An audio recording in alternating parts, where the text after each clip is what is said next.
nous avons besoin que non seulement que vous devez aussi comprendre donc ces notions élémentaires, mais aussi nous vous recommandons que vous puissiez aller partager avec la communauté. Donc le souci, ce n'est pas seulement de vos capacités, vous, mais au contraire, nous... C'est dans la salle des réunions de l'antenne PEV d'Académie a eu lieu une séance de sensibilisation des journalistes et acteurs de communication sur les PEV, des routines avec l'appui des PAT, ce mercredi 17 juillet 2024. Cet échange avait pour motif de renforcer les capacités des journalistes et acteurs de communication sur la surveillance des maladies à prévention vaccinale. C'est le docteur Jean-Pierre Kitenge, médecin-chef d'antenne du programme élargi de vaccination, dont il est également le coordonnateur provincial des vaccinations au Tanganyika, qui a présenté d'une manière succincte les maladies à éradiquer par la vaccination, dont la poliomyélite, la rougeole, la fièvre jaune et les tétanos. Après sa brève présentation de ces maladies, une série de questions des participants ont été adressées au docteur Jean-Pierre Kitenge et ensuite il a répondu aux questions en suivant les explications données sur les maladies à prévention vaccinale.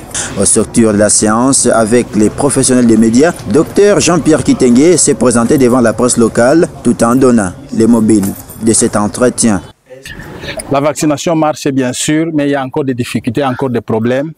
D'autant plus que le volet communication, nous avons préféré que nous puissions y aller avec tout le monde, dont les journalistes aussi, en plus de ce que nous faisons déjà à la manière donc des routines. C'est un canal, c'est une voie que nous avons choisie pour que vraiment le message atteigne la cible des bénéficiaires, donc les parents et même les gardiens donc des enfants.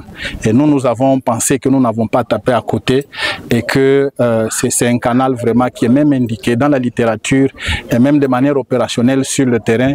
J'ai la foi que le peu de travail qu'on a fait aujourd'hui pourra apporter des fruits sur le terrain. C'est dire que les maladies à prévention vaccinale, c'est-à-dire les maladies cibles au niveau de la province du Tanganyika, existent, elles sont là. Nous avons donc des cas de poliomyélite confirmés, cette année même 2024, et même les années passées, donc 2023, 2022.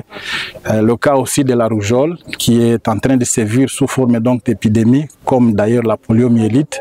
Alors, avec tout ça, il n'y a pas vraiment de médicaments curables. Nous n'avons que la seule voie, c'est la prévention par la vaccination. Donc, entre le 28 au 30, il y aura un passage de vaccination contre la poliomyélite où les vaccinateurs vont passer porte à porte. Et donc, je vais demander aux parents, aux gardiens des enfants, donc, d'être disponibles et de bien accueillir les vaccinateurs. Pourquoi? Parce que c'est à l'avantage, à l'intérêt de la santé donc de leurs enfants. C'est dans une ambiance conviviale que cette activité s'est clôturée.